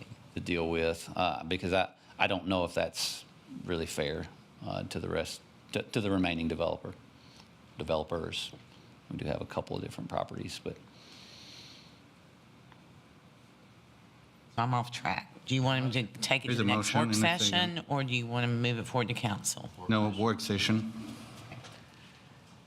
Motion second. Any further questions? All in favor, say aye. Aye. Opposed? Okay. Thank you. Thanks, Nick. Okay, ordinance 8-02410-56, Brian Rose, city planner.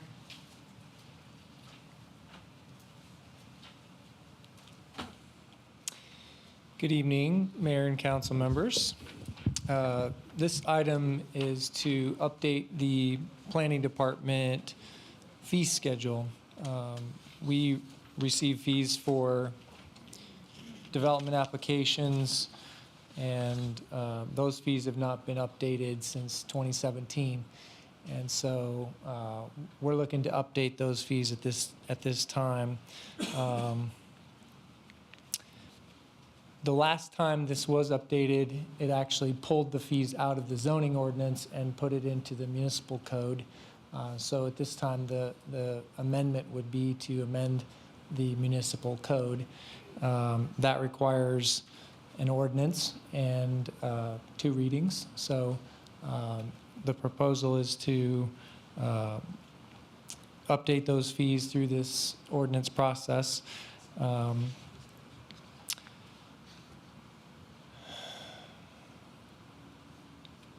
Thoughts? Have you guys compared? You feeling good about it?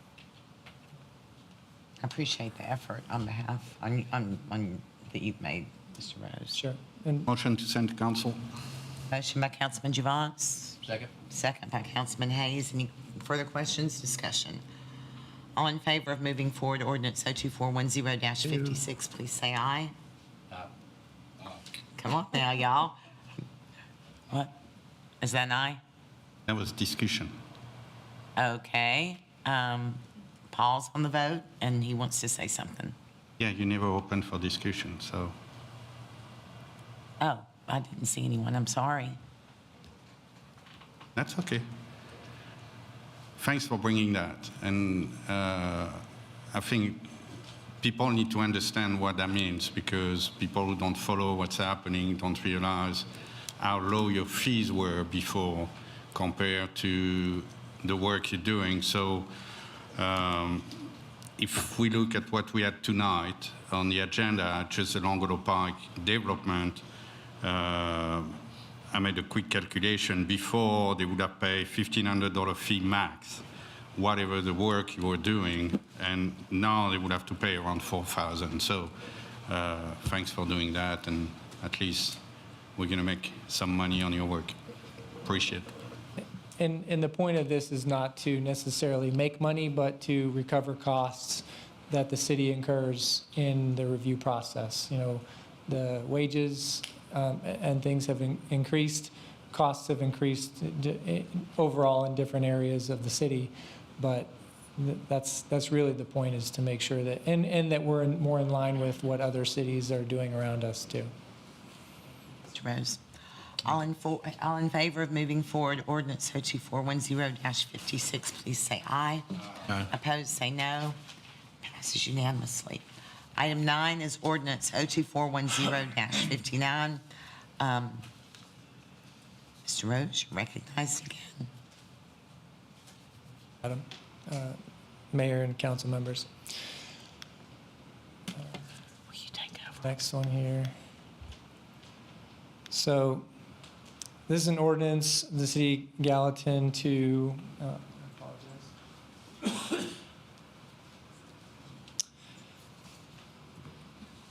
to request approval for a preliminary master development plan for the Hunt Club retail development. That's actually the one that Nick just recently mentioned.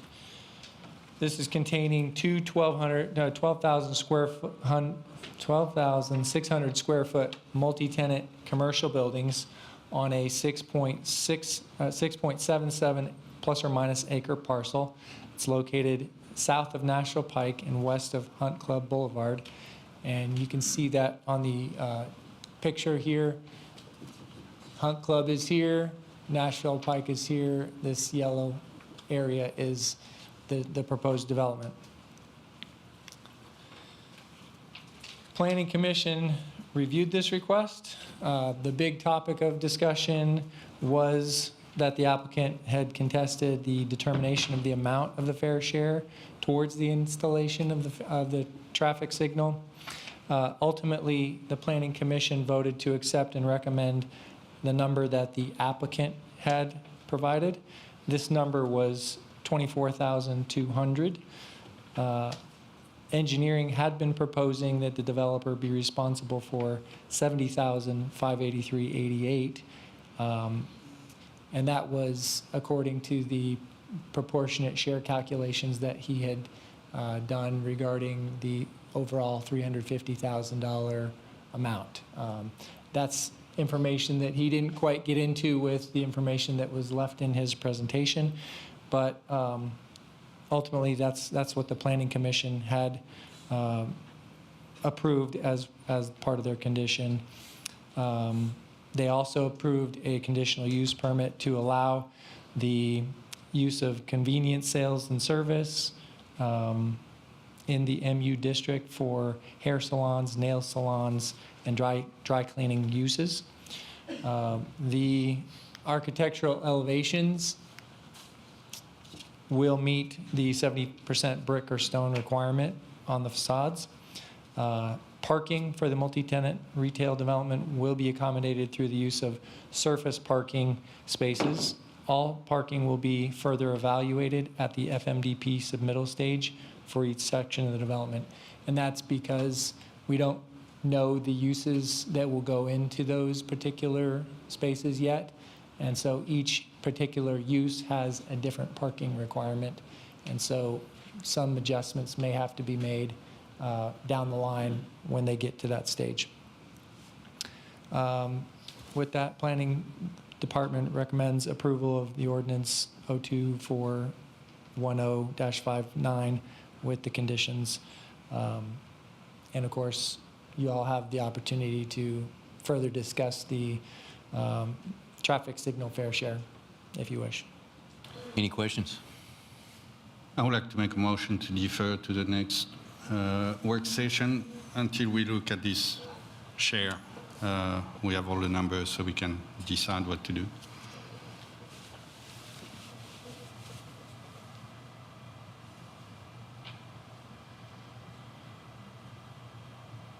Dies for lack of second.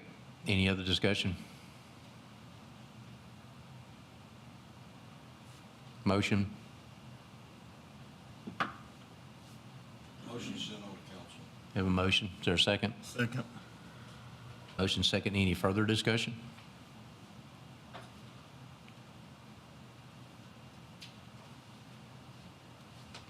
Yeah, just so I can be aware of my vote, if the motion to send to the next work session never got a second, right? Right. Yeah. Okay. All those in favor? Aye. All those opposed?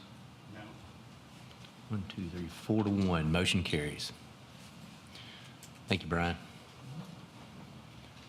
Okay, ordinance number 10, 02410-60. Brian, you presenting this? Sorry, my name's not at the bottom of this particular one, but I'm on this one and the next one and the next and the next too. So this is a request to approve a rezone for 0.26 plus or minus acre parcel. It's tax map 113K Group L, parcel 1300. From CG, Commercial General District, to the R6 High Density Residential District, located north of Pace Street and west of North Council Avenue. That's 614 North Council Avenue is the address. And that's actually 614 and 618 North Council Avenue. The property currently includes a single-family residence south of the, that was rebuilt after a demolition of the previous house that was there. So that just was redone back in 2024, this year, earlier this year. The property owner intends to construct a single-family home south of the current existing single-family residence on the parcel. Since residential uses are not permitted uses in the CG Commercial General Zone District, the property would need to be rezoned to R6 High Density Residential District, which allows multifamily or another zoning that allows multifamily development. The potential use and site plan are not part of this decision tonight and will require separate approvals if the rezoning is approved. Planning Commission did review this and recommended approval of ordinance 02410-60 by a 6-to-1 vote. Just to give you a little bit of picture reference, these are the elevations that are proposed for the, this is the existing home. Sorry, I pushed the buttons a little fast. These are the elevations for the proposed home, the front elevation and rear elevation there.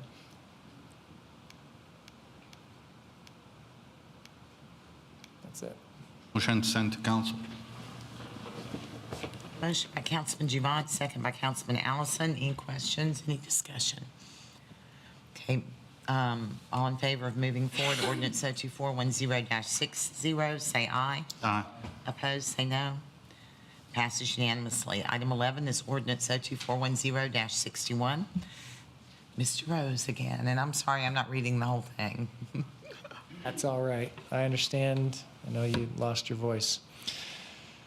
So item 11 is an ordinance of the City of Gallatin rezoning a .53 acre parcel from the CC Core Commercial District to the PGC Planned General Commercial District with a preliminary master development plan for North Lake Automotive.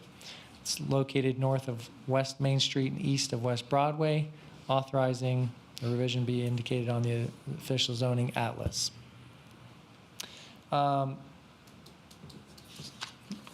So again, this has been through the Planning Commission. The property owner intends to move their North Lake Automotive business, which is sales, automotive sales, from the adjoining property at 214 West Main Street, which is zoned CC Core Commercial, where it has a legal non-conforming zoning status, to the 240 West Main Street. And I'll point those out here. This is the 214. This is the 240. So they're moving from this location to this location. They do park cars on the parking lot already on this location. However, it was determined that the use of the building had changed because this building had not been a part of the automobile sales use and had been leased out to various different users over the past several years. Since vehicular craft and related equipment sales and retail delivery is not a permitted use in the CC district, though, the property would need to be rezoned to a compatible zoning district. PGC requires approval of a PMDP and FMDP. The minimum site development acreage for PGC is 1 acre. Since this parcel is only 0.53 acres, consideration of an exception on this stipulation would be required. The Planning Commission did vote to recommend the approval of this ordinance. The applicant in the approval process through the Planning Commission did request that they remove some of the conditions of approval with regard to buffer yards and things like that. Normally a buffer yard would have been required across the frontage all the way along here. A lot of that was removed as far as whatever was possible for them to be able to do. They stated that, the Planning Commission, but it was definitely not the full buffer yard requirement, so. Motion to send it on. Second. Do we need to consider the half acre, or is that all taken care of in what's being sent forward from, do we need to vote additionally for that? I believe that was part of the Planning Okay. Commission vote. We'll move forward with But- that and correct it if it needs to be. Okay, so that we have a motion and a second. I'll second it. I thought Councilman Carter seconded it. And motion by Councilman Carter, second by Councilman Fennell. We really did wrestle with this at planning. It was our legal counsel's opinion that we couldn't do what seems like the logical thing to do. And therefore, we're faced with having to rezone it to allow a continued use by a property owner that's been doing this for a very, very long time there. Not optimal, but it is, I feel, the right thing to do, so. Yeah, the difficult part of the decision is it's smack dab in the middle of a big red zone. But So it doesn't necessarily fit the rest of the zoning that surrounds it. Well, first of all, that whole block right there used to be a car dealership. Every building on it at one time was But with the car dealership, but they lost their usage permit because in recent years, they have changed how he's doing it. But the flip side is that whole corner lot right there where he's got that car lot, he's willing to do away with the car sales right there and downsize and move it. So you're opening a whole big piece of property right there that can be used for something else. I think I think it's serving the city well is what he's I'm willing to do. trusting that that big building's going to be used for something fabulous for downtown, so. Anyone else? Councilman Chumas? You answered the question I had was that if they were moving the full business down there, so looks like they do. Just their office. I believe they've stated that the plan is to lease out the other building to another user. You say they want to get rid with some buffer yard issues. Can you expand on that? It's mostly, I believe, to, the buffer yards would, you can actually kind of see, there's a grass strip in front of the North Lake Auto Shop right there. I mean, you would end up taking up, and I think the buffer yard requirement was 10 feet along the frontage minimum. And, you know, so they have not had that there at all for that. But I believe, and I'll have to go back and double check, but. I thought it was reduced, I not believe it was eliminated. reduced to maybe 5 5. feet or something like that. And then across the portion in front of this building here, they would do what they could, but there's a garage door that does enter this building, and they would like to try to keep that for service opportunity. So what is left out of that will be minuscule at best to try to do buffering along that, but they would work with staff to try to get the best scenario they could. And then as far as the side and rears, as for buffer yards, those were somewhat less possible, I think. I'll use that word. And so the Planning Commission voted to not require side and rear buffer yards. Further questions, comments? Yeah, I think they're already on that property. They just move their business. Fine. Can we get rid of the buffer yard? give them a break on that? That's essentially what they did for the front, the side and rears anyway. Pascal, they're wanting to retire, and they're just trying to scale back is what they're trying to do, and move their car business from the corner and really downscale. Yeah, but I think just forcing them to put just a grass strip right there, I don't see. I mean, it's part of the rules for a change of use, and that's why that's getting triggered, so. I would feel that it'd been grandfathered in that they wouldn't do that. You can have a grass strip, nothing on the other side, and that, I don't see the point of doing that.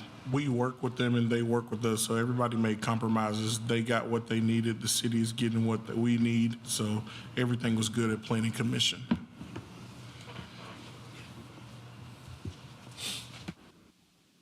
I want to say my piece. If it were up to me, I would want something, because right now we have a CC zoning district that is more appropriate for that parcel. And if we're recommending to change the zoning, I think we ought to make them do something that makes that parcel better. You know, the whole point is to make them do an upgrade when it's a change like this. And so I get your position. If you're gonna change the zoning, keep something as far as a requirement. Well, I appreciate what you're saying about that, but I view it as we've got a business owner that's trying to continue doing property, on land that they own, and this is the path to allow them to do it for hopefully not a very, very long future, and then we will get the kind of redevelopment we want in the future. So. Councilman Carter, when you said that in this work you guys did, the city got what we needed, can you elaborate on that more? Yeah, we did allow them to mitigate some of the buffers that they wanted, but the city we still have some type of buffer there to help with the future development. Thank you. Well, and I think it benefits us all to also to have that large building now available for additional business. So we'll be turning one business into two. And my take in this is I grew up with these boys. I know what they're wanting to do. And I think they're doing the city well in what they're wanting to do with this move. But here, at one point, I know these guys well enough, they can walk from this deal. Let me ask another question, Brian. If they're moving from the big building, can the big building, if they decide to lease it out, still be a vehicle sales lot? They said they were not going to do that because they didn't want the competition. But could it be? It technically can be. The use is grandfathered for a period of 30 months, I believe. And so if the use goes back in there as automotive, or even if there were a period of time where the building sat vacant and it was within that 30-month period of time, they could still reuse it as automotive up through that point. Otherwise, it would then be considered a change of use and not grandfathered anymore. What else? Okay, this is ordinance 02410-61. All in favor of moving forward, say aye. Opposed, say no. Passes unanimously. Item 12 is ordinance 02410-62. Mr. Rose. It is the Mr. Rose Show.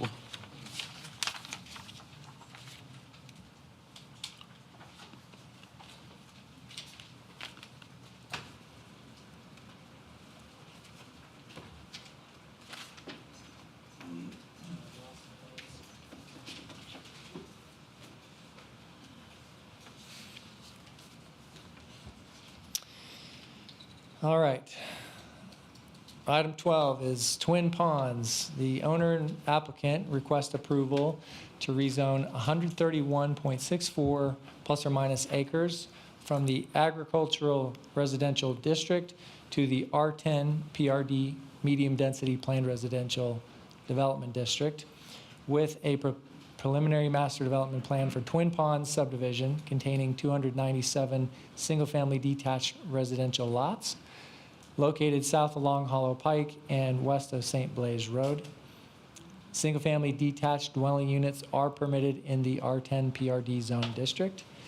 The proposed PMDP includes a density of 2.3 units per acre, which is within the recommended density range allowances appropriate for the suburban character area, which allows for 2 to 5 dwelling units per acre, according to our comprehensive plan.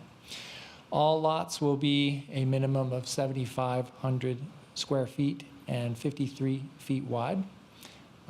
Lots along the Sugar Tree subdivision on the west property boundary, which is on the bottom of the lots here, of the plan here, and they're shown in red. Those will be 75 feet wide. The Bison Trail extension, which was mentioned in some of the comments earlier, through the southern portion of the development is here.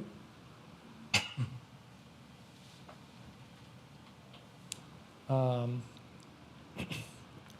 that's included in the comprehensive plan, and that will be an important connection between Big Station Camp Boulevard and Greenlee Boulevard for this development and all other developments in the area. The plan indicates a greenway alignment along that same roadway extension. And that also would extend through the adjacent city property, which is kind of southwest of the property located here. An emergency access road will also be provided to St. Blaise Road. So St. Blaise Road is here, and the emergency access road will extend essentially off the end of this cul-de-sac, take a right-hand turn, and extend out towards and connect into St. Blaise Road. The R10 PRD zoning requires a minimum of 25% of the site be open space. The plan provides 37.93% of the property as open space. Architectural elevations feature front and side yard loaded products, side loaded products. The applicant has indicated that all the homes will be at least 70% brick and stone on all facades. Residences along Public Road A, which was the main road kind of heading north and south. I'll go back to it. Oops, I'm not going back to it. That's this road here. So residences along this north-south roadway will consist of either side loaded or courtyard style homes, and that's to help limit backup movements of vehicles from those driveways onto that collector road. The Planning Commission did recommend approval of the ordinance 02410-62 with 14 conditions. Now, I have worked with Nick and written a proposed revised condition number 12. Right now, condition number 12 states that the applicant shall work with the engineering division to ensure that the Bison Trail extension is built within this property and the adjacent city property. That language is just kind of wishy-washy, doesn't provide a lot of good clarity for what we're expecting from the developer. So the proposed language instead would be that the developer shall be responsible for the construction of the Bison Trail extension through the city property, directly southwest of the subject property and through the subject property prior to the commencement of Phase 4 as currently depicted in the preliminary master development plan. I'll go back to the phasing plan. Sorry for the whiplash of going through the pages here. Let's see if I can see where the phasing plan is. Okay, so phases 1 through 3 are essentially kind of on this half and would be able to utilize the two connections, the one to St. Blaise, which is the emergency access, and then the one up here to Long Hollow Pike. Once you get past this point, though, you really only have one more access point, which you can get to a main road. By the way, this little connector road here is not connecting to anything. It's a stub out road. There is a little right-of-way, if you will, from the Sugar Tree Road or Sugar Tree Lane, but that is not a road connection, and it would not be a road connection unless for whatever reason the county and or the residents approach the county about extending that little connection over to provide them the access. But we're providing it on our end should they decide at some point that they want to make that connection. So at this point, just to kind of help alleviate any residents' concerns, that would not be a road connection getting cars into their subdivision. But we're wanting, back to the other part about Bison Trail and the connection there, and when that connection needs to be made, we need to be able to make sure that these homes have sufficient emergency access, and really the only way in and out would be this way and this way. So we're recommending that language on the condition of approval. And with that, I will give you the floor. Was there a representative for the project that wanted to speak or no? Yes, they are here. I'm not sure if they do wish to get up and speak or not, but give them the floor. I think if you did move this plan forward, that you're going to have to change that one condition. And then what are you asking for on a different condition that would set a number of homes before a future or the Bison Trail extension we're building? So it's all worded within that same Okay, sorry. condition of approval, and that just clarifies when it would be necessary and what would be necessary. It states that it would be prior to the commencement of Phase 4 as depicted on the plan. Okay, never mind. Gentlemen? Folks, Marty Cook, Spencer Fane, Bowman McAllister. Bobby Bell, Los Design. This is the first we've seen this proposed new language, but we're happy to consider it, talk to our clients about it. And I think just as planning and engineering pondered what the right path forward would be, that they felt like that language was too ambivalent and that we needed. Vague. Huh? Vague. Vague, okay. Vague, that they needed to shore that up, so. we'll be happy to consider it. Ask, have that conversation with the developer and explain to them why that thought was between our experts related to that, so. Certainly. Are there any questions for the representatives, you all? Anything more you need to understand or feedback you want to offer? A couple of things that I have been asked about was, of course, your main neighbors that are going to be concerned are those in Sugar Tree. They've asked about a berm. I know berm also requires drainage because if without it, it's going to go down on their property. And then, of course, an increased buffer. To what degree y'all would be willing to do that. Maybe some conversation with the adjoining property owners to help them understand the actual distance between the houses, I think would be helpful. And of course, they would like to see larger lots, but I understand what you're proposing. So offering those things to you. Councilman Givat? Thank you, Mayor. The first issue I have is, like always, we're pushing the traffic study later where we're going to approve something, because I have no doubt it's going to be approved,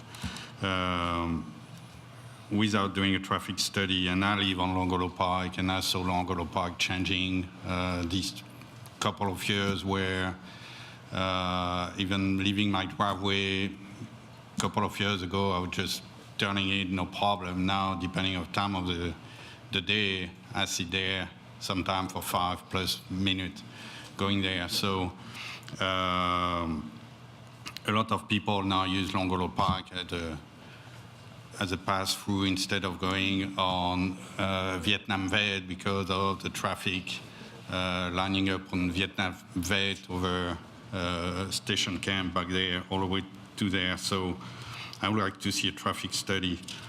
The R10 PRD again, the zoning code is clear. It say that the zoning need to be consistent with what's around there. R10 PRD is not consistent. All around is agricultural, is county agricultural, and I think the max we have around is R15. So I think we should stop at R15. The fire access lane, I want to know how that's going to work. I drove there. Hopefully you all did. I asked fire what they were thinking. They still look into it because I don't see how that's going to work. And again, how are we going to do that? We're going to put a gate. So I thought all these years I came here, every time there was an option with putting a gate for the fire that got denied because that's going to slow the response time. So if there's no gate, I mean, people are going to use that access all the time. And now the people who live there, you know, you're going to change their life because people are going to drive there, dump on St. Blaise Road, who can't take that kind of traffic. We're on the same. We're repeating the same thing that we had on Lock 4, but now we're doing on Longolo Park. We're going to have the same issues there. Maybe I didn't look enough, and maybe you can answer that one, but additional parking spot. The only additional parking spot I saw was on the amenity center. I didn't see anywhere. Do you plan on putting additional parking? I didn't see it, maybe. Yeah, normally for single-family home developments, we wouldn't require the extra parking. It's only generally when we have the townhomes that we've been requiring or asking developers to add additional on-street parking or parking lots separate. You know, a single-family home development's typically going to have their garage plus a bigger driveway to be able to allow for parking within their lot. I didn't see how wide the streets will be too. I didn't see that anywhere on what I got. Do you know how wide? I don't know I can't tell you the numbers offhand. Maybe these guys discussed it, I remember that. But I can't. I do know the main road going through there, I believe, is about, it's a normal collector. I think it's 70 feet. Is that right? Or Right-of-way? the right of way? The right-of-ways are 50. Oh. The road, the main road A is 40. designed as a collector, and then all the sub-streets are designed with Yeah, the main public road A is designed as a collector in terms of the section, and then all of the sub-streets to that are designed as residential access streets. I believe, off the top of my head, it's 28 feet wide, curb to curb for the main road, and then 26 feet for the other roads.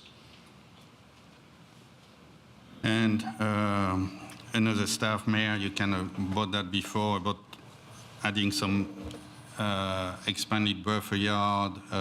Your amenity center is exactly at the same level than the residents on the adjacent property. So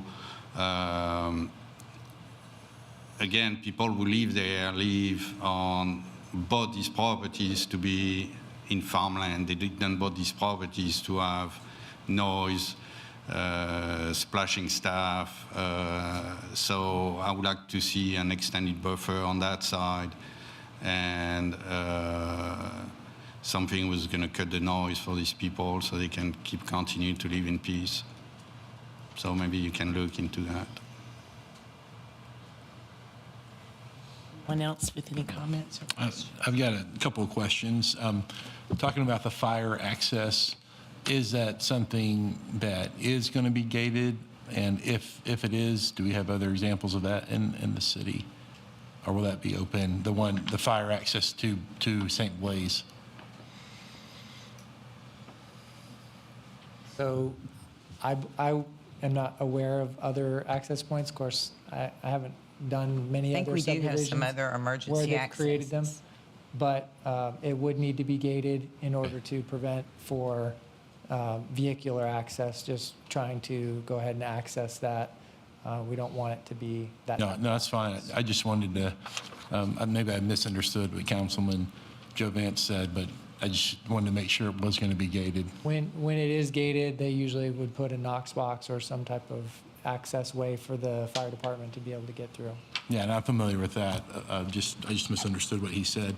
Also, just to help me understand, at the end of Sugar Tree, I know it's phase 4, so it's sometime that Bison Trail will come through, but I don't really see where Sugar Tree ends. Is it going to connect at all, Sugar Tree? Sugar to Tree is Bison Trail? not connecting to this development at all. Okay. We actually did have the conversation today that as Bison Trail extends, Sugar Tree may feel they want to connect to that because that gives them such access, but that would be up to them. Leave it to them. Whatever. Well, just want to make sure that the plan before me and for the citizens out there does not show it connecting. I just wanted to make sure. I'm not talking about the subdivision. I'm talking about Bison Trail, which would be a straight shot over to the main road. Okay. Also, just, you were very clear, and thank you, about the easement is only there in case Sugar Tree, the county wanted to connect or the residents wanted to connect. And so thank you for your clarity on that. In your opinion, is there any advantage to not having it? I heard one of the citizens ask the council to not have that easement. Is there any reason it would be detrimental if the council decided to make such an amendment? You mean to not do that stub out road? Yeah, that's what I would suggest versus forfeiting that easement. Just don't do the stub. Yeah, I mean, I don't know that there's a benefit to not doing it other than it benefits the developer to not have to pave that extra amount of roadway. What we don't want to do, though, is not have the potential there for, if in the future something does change with those residents, that they do want to make it that connection, we don't then have to go and use city funds to pay to extend that little stub of a road. Yeah, no, I understand that, and you're really clear. I was just responding to the citizen comments. It was just one citizen that said, we would want you to consider not having that easement. So I just wanted that to be part of our discussion since that was brought up earlier in the night. And I don't think, no further comment on that. I definitely understand your position that you're saying that would save the city money in the future if that scenario came to pass. Okay. And is this a time to, and of course I'm the newest person on the council, so I might not know all the history, but it was brought up by one of the citizens to talk about heritage trees and ways that we can incorporate that into future developments. Is that something that this could be a project we could work with our builders on that? And just have we had any movement in that in the past? I think a lot of this is pasture. And I remember when we first discussed the potential for this project, there were some areas I think they were trying to look at preserving. Of course, it joins the city property, the city park property. That's a lot of trees in it. One of the reasons it's never, well, that and the topography is why it's never going to be ball fields, just a passive park with maybe some opportunities for some small-scale recreation. I don't, and it would probably take some exploration to see if there were any, what you would call heritage trees or specimen trees that you wanted to preserve. But I drove over it and I really feel like a lot of it was pasture. I mean, beyond the tree line that they're talking of. Okay. I believe that's it.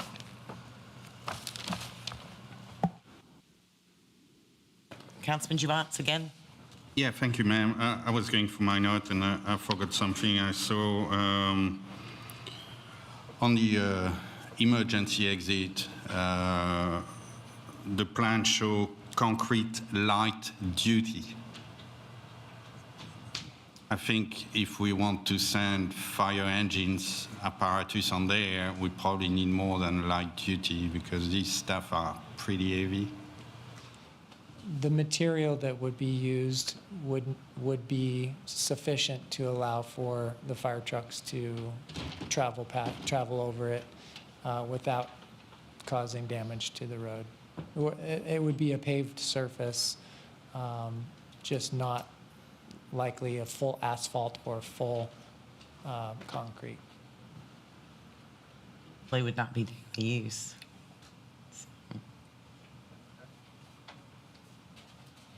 Okay, what's the will of this body? Motion to move to council. And motion by Councilman Allison to move forward to council. Second by Councilman Hayes. Any further questions or I'm discussion? just not at the point I'm exactly sold on this just yet, but Ways to go to get some things ironed out.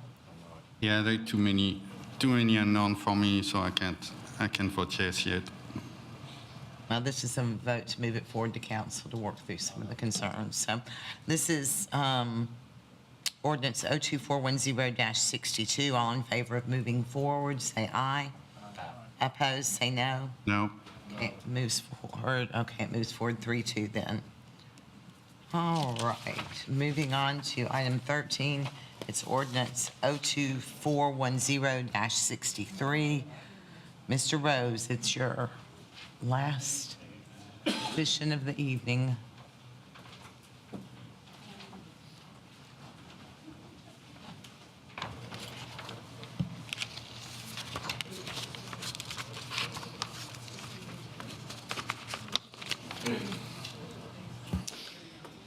All right. I'm going to ask the audience to be quiet, please. It's distracting up here. Noise in this room is really weird. Item 13 is the Kirkpatrick property. The owner and applicant request to approval to zone 103.21 plus or minus acres, not zoned, 6. to the R8 PRD, medium density residential, planned residential district, and rezone 30.59 plus or minus acres from the R40 low density residential district to the R8 PRD, medium density planned residential development district, with a preliminary master development plan for Kirkpatrick Gallatin containing 278 single-family detached residential lots located south of Nichols Lane and west of Woods Ferry Road. The proposed PMDP includes a density of 2.14 units per acre, which is within the recommended density range allowances appropriate for the suburban character area. And again, that's 2 to 5 dwelling units per acre. All the lots will have a minimum 4,880 square feet and would be 40 feet minimum width. The smaller lots will be for the alley-loaded product. Staff recommends that a larger lot be considered, we recommended that that be considered along the Nichols Circle property, and the developer has amended their plan to reflect that. So these used to be 50-foot wide product, and we recommended that they bump those up to be 75-foot wide product lots. And so they've made that adjustment. We also had recommended that no more than 40%, with the exception of these lots in blue here. Those are 40-foot wide lots, but we did not keep them as part of the calculation because they are an alley-fed product. They're a little bit nicer of a product. They'll be able to be full width, no garage, and so it'll look nice on the front. But the remainder of the pink lots, essentially, we conditioned them that they could not go more than 40% of the development, again, excluding these lots that are in blue. And so they have made that adjustment. The development used to be up at 286 units, and they've dropped because of the changes that they've made down to 278. The PMDP shows one street connection to Ferguson Boulevard. That's up here at the top. Ferguson has been constructed down to this point. This would sort of realign it and S-curve it into this development. And then one connection right down here into the banks of Lock 4. The other connections are ancillary and stub-out roadway connections. This one will go into the Woods Ferry Commons, Woods Ferry Crossing development. And then this one is just a stub-out to potential future development in the future. Planning Commission also had changed the layout here where this was shown as a connection, and they conditioned it to be a cul-de-sac with just a pedestrian connection via sidewalk. So that has been already amended on their plan as well. They do show a greenway trail extending up along the edge of the, we'll call it the Clear Lake Meadows extension. They also are showing greenway trails throughout the southern edge of the project here, and that would extend all the way over into Woods Ferry Road.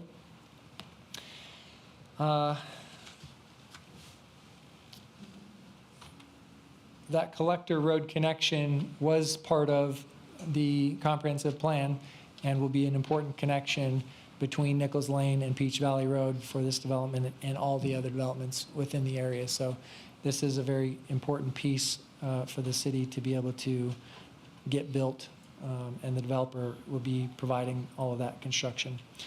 The R8 PRD zoning requires a minimum of 28% open space. The plan provides 56% of the property as open space. They are adding, as I said, those greenways along Clear Lake Meadows and off to Woods Ferry Road. Those greenways will also be able to connect into the greenway network that the banks of Lock 4 will create. Architectural elevations are as shown here, and I believe there's a couple more pages there. The PMDP does have notes saying that all single-family lots shall require brick stone up to the water table line. The Planning Commission did clarify that as part of the condition that the water table line shall be a minimum of 3 feet from the highest adjacent grade. And then another note that states that all single-family lots on corner lots shall be 70% brick stone exterior. Planning Commission did recommend by a 6-0 vote to approve with those changes that they recommended. And the applicant is here as well to be able to speak to it. And I believe they have a presentation to make. I would welcome the applicant forward.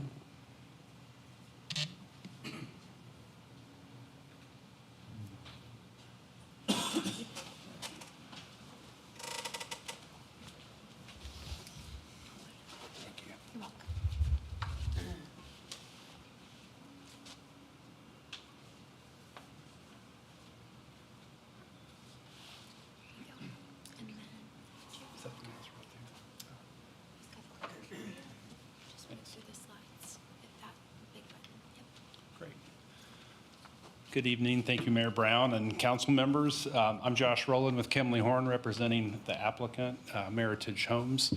This evening, just a quick couple of additional points. I think it's helpful to look at all the different pieces to the puzzle here.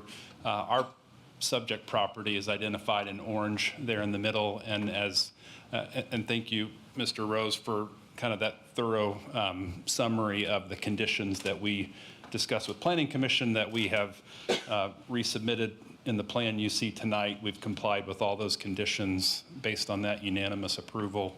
But this project does provide a pretty integral link between the Lock 4 development and the Clear Lake Meadows Boulevard. It's shown as that dashed blue line through our property. There's a couple other pieces to the puzzle as well. There's the Woods Ferry Crossing development that is currently approved and under construction.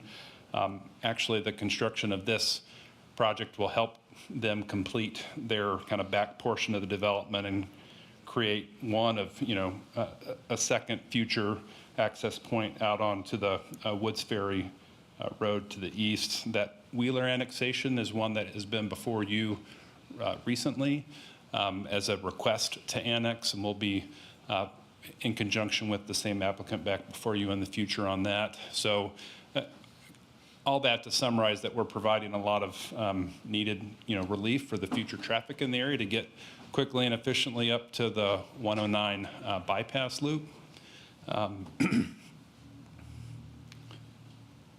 And a quick summary that Brian also alluded to, just the progression of the plans. We did initially submit with a plan that was right at the 2.26 density, and just through working with staff and kind of, reducing the amount of the smaller lots, adding larger lots, we have gone from what was originally 292 down to the plan before you today at 278.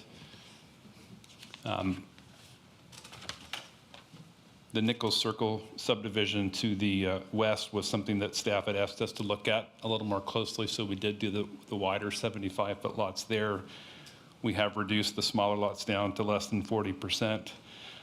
Just as kind of a summary on that collector road going through the project, that's over 3,500 feet of collector road that's going to connect from Lock 4 up to the future Clear Lake Meadows Boulevard realignment. Our project does propose a variety of amenities. We've got a pool amenity located at the middle of our project. We've got another pocket park. As Brian mentioned, over 55% of open space that does have some programming in terms of the Greenway Trail that connects east to west and north to south through the project. We did hear from the Nichols Lane residents at Planning Commission, very vocal about not having a connection through to Nichols Lane. So what we've talked about with staff is to end our street with a cul-de-sac, but provide kind of similar to what you, did we decide on an emergency access or just a trail access? I think it was. It was a pedestrian. So we're going to provide a pedestrian access, so the Nichols Lane folks have the ability to get into our subdivision and access the Greenway trails. So that was the compromise made there. Lastly, just some kind of more zoomed in and higher resolution images of the product we're proposing. A minimum 30% or 36-inch water table around the products.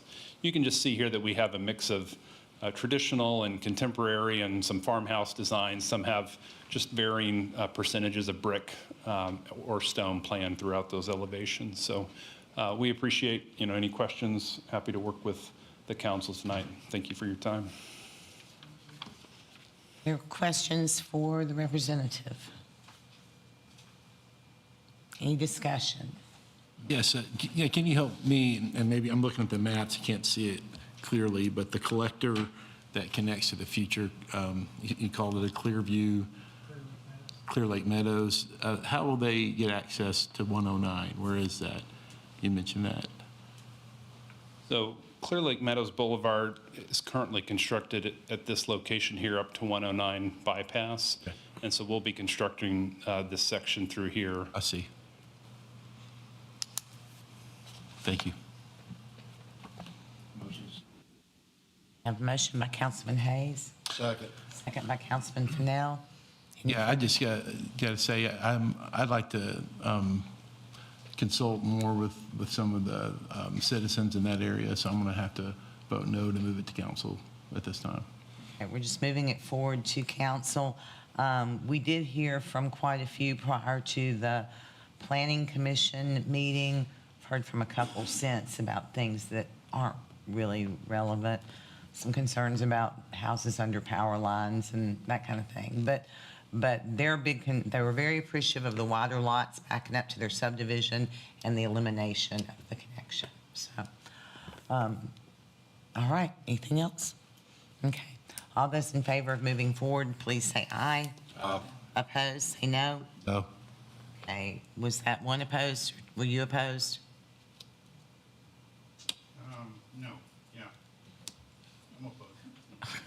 No, yeah, I'm opposed. Okay. It moves forward 3-2. Thank you. All right, thank you. I move now to other business. I do have one item of other business. I want to tell you all that the IDB is willing to put out information regarding the referendum measure.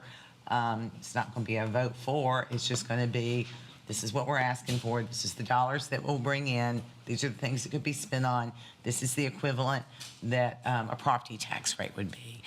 So without objection, they're actually considering that tomorrow, but I wanted to run it by this council first to see if there was any heartburn associated with that. Okay. Ms. Bates, you can pass on the no heartburn commentary. And now we'll move to some I'll ask if there's any other business. I'm so sorry. Anyone? Okay, let's move to department head reports. And Mr. Tuttle has a brief presentation. I just wanted to share, since last week, there were a lot of questions about that section of the Vol State Gap Trail, now called the National Pike Signature Trail. Put together a figure, I guess an illustration to show you the portion of trail that we've been talking about. Now, the overall National Pike Signature Trail, like I said, goes really from downtown all the way out to Station Camp Greenway, but the portion that we've been talking about really from the Baker's Crossing development over to the Nat Caldwell. And just really quick, here's an enlarged area on the west side that would tie into Nat Caldwell Park. That green piece are the 2 TAP grants that we were talking about last week. And then there is a small piece that TDOT, when they do the bridge replacement project in a few years over the Station Camp Creek, they'll actually also add a section of Greenway Trail. The blue piece on the right-hand side of the page is what would be built by the Target development that has gone through some approvals, but not quite there yet. And then the white piece is what is existing. On the east side of this, again, green is what is being proposed in Grant, but I did include that green section across the frontage of Miracle Ford dealership and that section of property that's owned by Volunteer State Community College as a potential partnership segment where we were talking about with the developer just last week. So if that is something that we want to move forward with, then that would be would complete that portion. And so then we would only be left with those sections that are red. So very small pieces that I think the city could knock out at some point in the next few years. So that's it. It's nice to see it comprehensively like that, so thank you very, very much. Any questions for Mr. Tuttle regarding the Greenway? You have another update.